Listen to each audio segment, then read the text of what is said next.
adik-adik telah memperoleh ilmu di sini secara teori, yaitu dengan memanfaatkan satu indera yang dimanfaatkan di sini.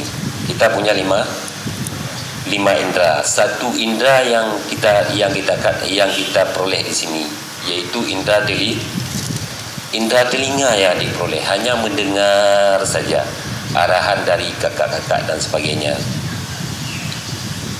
Indera yang kita dengar itu tidak begitu melekat di memori otak kita, tidak begitu melekat. Ini adik-adik diturunkan untuk memanfaatkan kelima indera ini di sana. Dibawa ke Pulau Aceh adalah untuk yang pertama merasakan angin, mungkin dengan melihat dan merasa di kulit dan sebagainya, sehingga masuk ke memori kita, tersimpan di memori di otak kita. Oleh karena itu, laksanakan dengan baik, dan sebagai ajang atau wadah untuk kita berlatih di sana, kedahanan fisik kita dan sebagainya, itu kita laksanakan di sana. Kemudian ini dilakukan adalah rutinitas. Kebetulan pada kali ini lokasinya diambil di Pulau Aceh.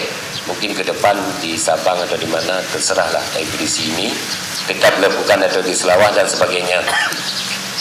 Mohon laksanakan kerjasama dengan baik, tapi jangan sama kerja.